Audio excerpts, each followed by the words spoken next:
The Immigration Minister, Iain Lees-Galloway, has ruled the Czech drug dealer, Karel Sroubek, will be deported from New Zealand after he's released from prison. Sroubek is serving almost 6 years jail time for smuggling ecstasy. In September, Iain Lees-Galloway decided Sroubek, who arrived in New Zealand under an assumed name, could stay here partly because of serious concerns for his safety if he was deported back to the Czech Republic. The minister says new information has led to his change of heart. But Checkpoint can reveal much of that information was actually in the original briefing notes read by the Immigration Minister when he made his original decision. Because Mr Sroubek had been found guilty of a crime that carried a sentence of more than 12 months before he came to New Zealand, he should never have been granted a visa, either temporary or permanent, because he was technically an excluded person. So that makes him liable for deportation. That is a deportation liability that I had not previously considered, so it makes it a new decision. So you've said it's new information? Well, there was new information about his convictions that was available to me. There was also other new information that I was able to use in making this new determination. But that's not strictly true, is it? Because when you look at the 13 pages of advice that you had at the time you made your decision about deportation in September, it clearly states, point 31 of that advice to you says that he has been sentenced to 54 months imprisonment in the Czech Republic, and he is supposed to be serving that sentence. And in the same document at point 65, it says that he has an outstanding sentence in the Czech Republic which is yet to be served.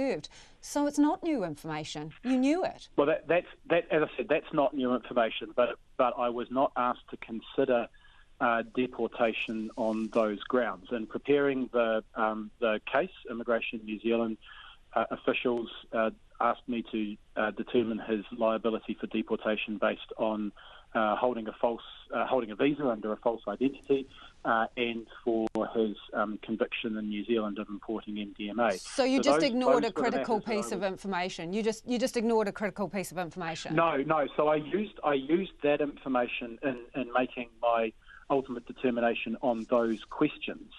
So I was aware of that. I was aware of that fact. As I said earlier today, I was aware of the fact that he had been convicted in the Czech Republic, and that was one of the things that I weighed up when I was considering his threat to public safety.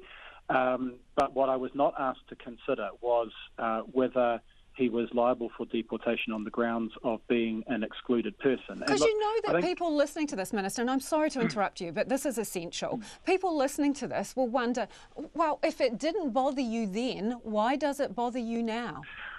So it bothered me then, and it bothers me now, and it made up it certainly contributed to my consideration of his deportation.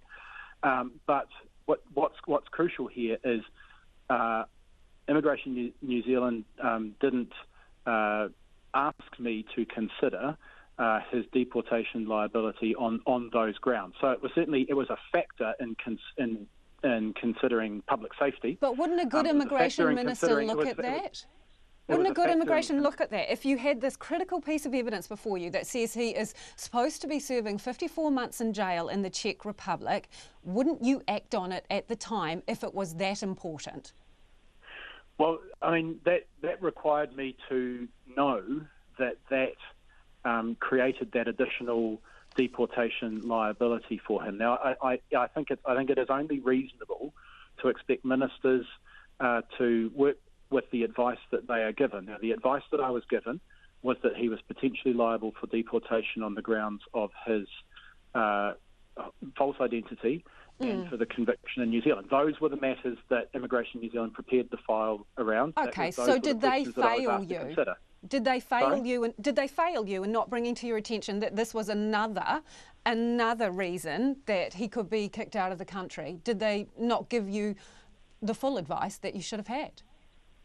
One of the things that's come out of this is that Immigration New Zealand is going to do a review of how these files are prepared.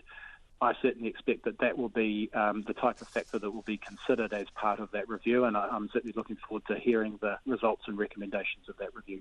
So somebody did stuff up?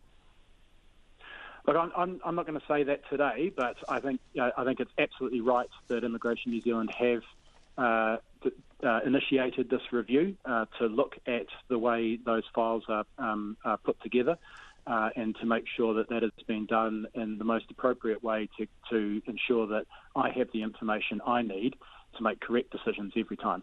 Because it kind of could look like that you were grasping at something, saying it's new, in order to extricate yourself from an uncomfortable political situation. Is that what you're doing here? Well, look, the fact is that there is a deportation liability that I have not previously considered. As soon as we become aware of the fact that that deportation liability exists, I have to consider that. A new file was presented to me that asked me to consider that question and also presented to me information that I didn't have when I made the first decision, and I was able to make that decision. So what is that new information then? Look, I don't want to go into a whole lot of detail because he does have the ability to appeal this decision to the Immigration and Protection Tribunal, and I want to make sure that if you want people to trust this decision, if you want people to trust this decision, then they need to know what it was based on. So what is the new information? Well, I will say that I did not have the information that he had returned to the Czech Republic available to me when I made the first decision. That is now in the public arena. It has been confirmed by Mr. Sroubek's mother, and that was certainly one piece of new information that I had when considering the case the second time. Okay, when you look at the case briefing note you had in respect of that, it lists all his entries and exits from New Zealand, and it looks like a revolving door. There's quite a few of them. So why were further questions not asked and more information gathered on where he was going? Or why didn't you simply ask him or his family, which is what Checkpoint did? I did ask the immigration official who presented the case to me if it was possible to determine where he had ultimately travelled to. I was told that that was not information that Immigration New Zealand would have access to, and that is certainly a matter that needs to be considered in the review of the preparation of these cases. I do want Immigration New Zealand to consider whether it would be possible in the future to be able to provide that kind of information, because obviously it was important that I had that information. Was Mr. Sroubek's lawyer asked where he went on those trips? Was Mr. Sroubek directly asked where he went on those trips? I don't think he was asked, no. Well, that's a massive failure, isn't it? Well, as I say, Immigration New Zealand are reviewing the way these cases are prepared, and that is, again, a matter that I think needs to be considered in that review to determine whether these cases are being prepared as well as they can be. You offered an apology to the Prime Minister. Why did you apologise if you didn't muck up? Look, I apologise because this has damaged trust and credibility, trust and confidence in this process, and it's obviously been a distraction for the government as well. I absolutely apologise for that, and trust in you, arguably, and trust in you. And what I am committed to doing is restoring that trust and confidence and making sure that we sort this out and that we have the appropriate information available so that we can get these decisions right every single time. I don't want to run away from this problem. I want to face it, front up to it and sort this out. So did you offer your resignation? No. Was it asked for? No. Did you ever discuss resigning with the Prime Minister? No. And that was the Immigration Minister Iain Lees-Galloway there.